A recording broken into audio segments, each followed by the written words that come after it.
I told you can travel to 6 different European countries with under $2,000? Yep, you heard that right. I traveled to 6 different European countries in 12 days, and today I'm going to tell you how to do the same with under $2,000. I'm going to show you how to make your European dream a reality without breaking the bank. My name is Daniela, and I just returned from studying abroad in Italy for the last 6 months. As a recent college student, I understand the need for travel and the desire to travel, but when it comes time to plan, we kind of get discouraged because of how much things cost. Planning a trip like a trip to Europe could feel daunting at first. With the right strategies and insider tips, it's absolutely achievable. So first things first, transportation. So by booking budgeted airlines or bus travel or even train travel, you can significantly cut your travel expenses just by looking at different ways of transportation other than just the plane. And a train is very beautiful when you're traveling through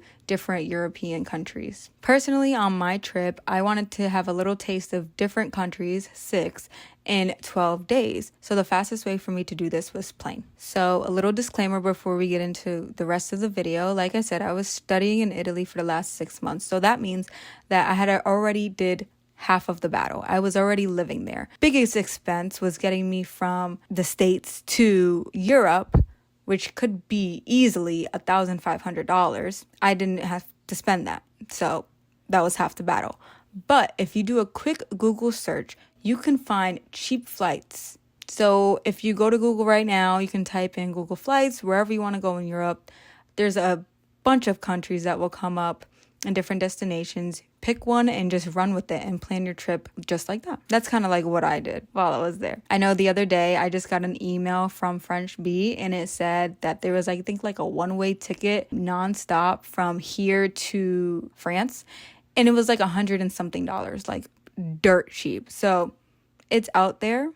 You can find it. Even if it's not straight away, it's not a one-way, there's some stops. Hey, you got to do it when you're on a budget. So I'm going to show you my Notion board, and in my Notion board, we're going to see how much everything costs for this solo trip. So I went on 7 different flights to get to my 6 different locations within 12 days. And the grand total for that was $469.15. Not bad, right? For 7 flights, I think that's pretty good. So when I was booking, literally, I can walk you through this in another video, but I would look up a location from Google Flights and see which one was cheaper from, let's say, Budapest to Denmark or something like that.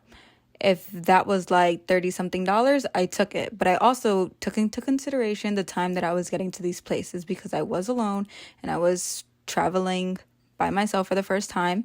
So I made sure that I got in at a reasonable time. If it was too late at night, I obviously would opt for the more expensive option, which was like sometimes just like $20 more. But if there was no issue and I was like coming in at like 4 o'clock in the afternoon, then I took it and it was a steal. So instead of flights, what you can do is look up train schedules using Trainline and different bus schedules as well. And this will allow you to save money. So point 2, we're going to talk about accommodations. Forget the expensive hotels. So let's opt for Airbnbs, hostels, shared rooms, or even private rooms, but hostel prices. That's what we're looking for, okay? You can even couch surf, but that's me personally. I wouldn't do that, but that is an option. You can save big on lodging. You just have to make sure that you're not sacrificing your safety for cost, because that's not cool. You have to make sure you're safe no matter where you're going. So I stayed in 5 different hostels. The last place I stayed was an Airbnb with my family. I went and met my brother in Dublin. So that's not counted in here because he did not ask me to pay. Thanks. Shout out to Billy. But 5 hostels, okay? So for 5 different hostels, again, I'll show you my Notion board so you can see how much everything was. I also did pay for certain hostels in euro. So everything is translated into American dollars just so you can get a clear understanding about how much I did spend. So in total for 5 hostels that I stayed in during my solo trip, I spent $664.84. Not bad at all. So I chose hostels because I knew there was going to be a lot of people in and out of the facility. So I knew that if something, God forbid, had happened to me, there would be eyes. You know what I mean? Like just making sure like I'm safe. Hostels. You can save a lot of money with hostels because you can stay in all girl rooms or mixed rooms or however you want to stay. But me personally, I rather just have my own space, make sure I get a good night rest because I was traveling alone. So I opted for the single rooms, which the single rooms are way more expensive than the shared rooms, obviously. So that's why my hostels were a little up there in price. It was about 600 and whatever price that I gave you before. But that's because I did want to have my own room, and sometimes the room came with a bathroom, which was more expensive, and sometimes it was just a shared bathroom amongst people on the same floor. So it really depends on you. I could have saved so much more money if I did not mind living with other people for the night, you know what I mean? But I'm not that type of girl, so it is very much doable that you can get hostels for super, super cheap and just share with other people. But again, it's still not that bad if you want to stay by yourself and have your own personal space, personal room, and kind of treat it like a hotel vibe, if you know what I mean. If you're enjoying the tips in this video so far, please give me a like and subscribe to my YouTube channel. All right, point 3, we're going to talk about activities. You have to do things when you're out and about. So another money saver piece of advice that I'm going to give to you is obviously do all the free stuff. Like, that should be top on the list. Prioritize and plan around doing things that are free.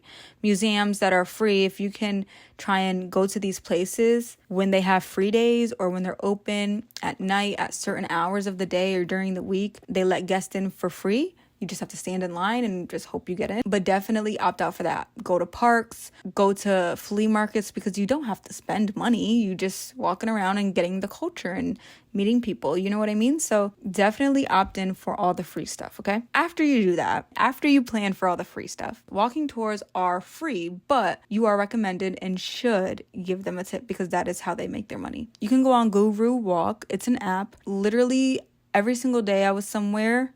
I think in Budapest, I did not do a walking tour, but I'm going to give you a tip. So hang tight.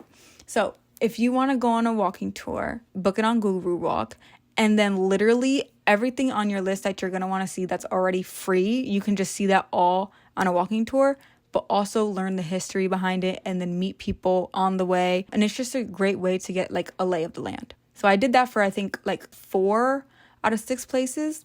But if you do not have time to go on a walking tour, like for example, I was in Budapest for probably less than 24 hours, okay? I did not have time to go on a walking tour for like 2 to 3 hours because by the time I actually landed, I literally had probably landed at like 12 maybe, I don't know. Walking tours are at like 10. So I was not making a walking tour and I was not trying to go to a walking tour at like 3. So this is what I did, okay? This is a secret hack. What you're gonna do is go on Guru Walk, look at the different tours that you want to go on, and then normally if you scroll down, they'll tell you a little bit about where you're going. Literally just take that and that's your itinerary.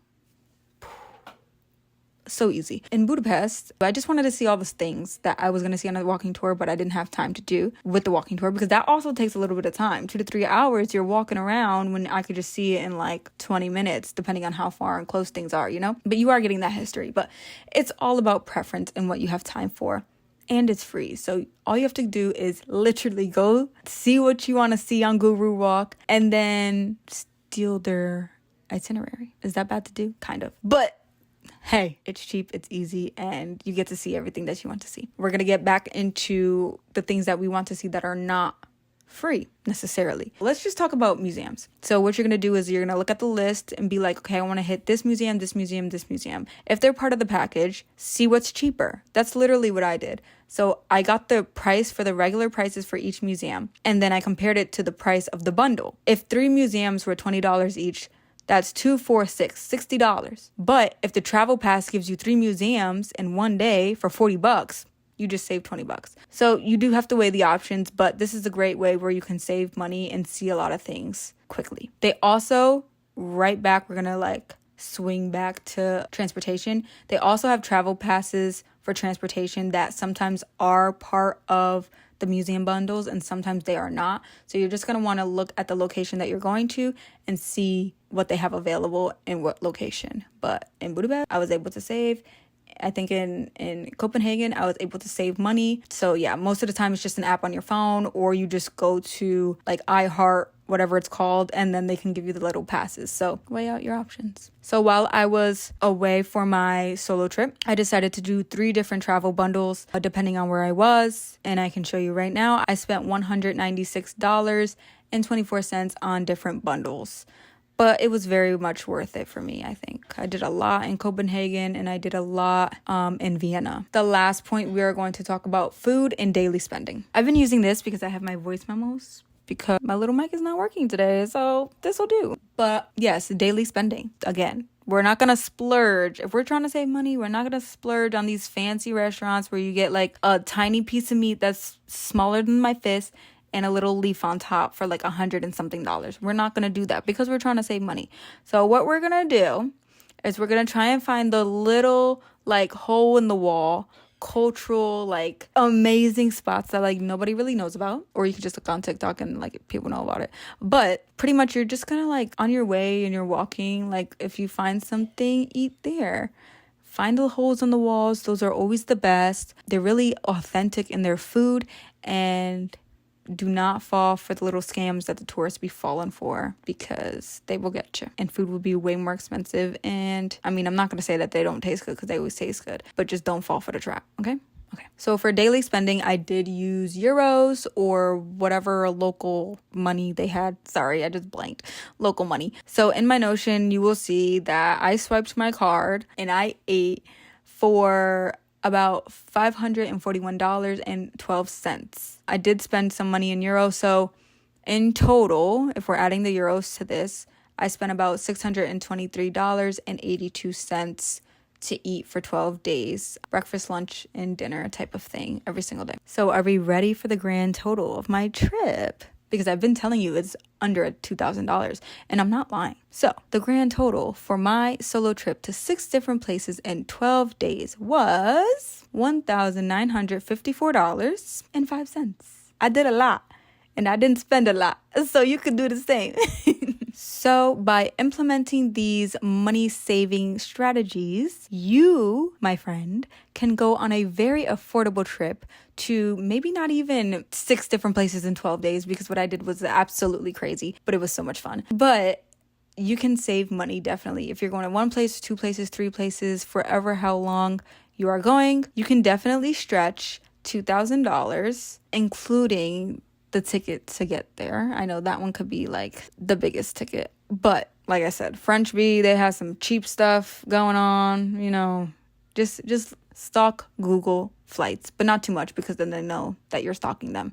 But you know what I mean. I was able to stretch $2,000 for 6 different places, so I know that you're going to be able to do the same. So thank you for joining me today. I hope that these tips help you, that you get to travel anywhere you want to go within Europe or anywhere else in the world for cheap. Keep these tips in mind. And if you have any more tips, leave them down in the comments, because I need to know too, because I'm still traveling and I'm still learning. Remember to like this video and subscribe to my channel for more.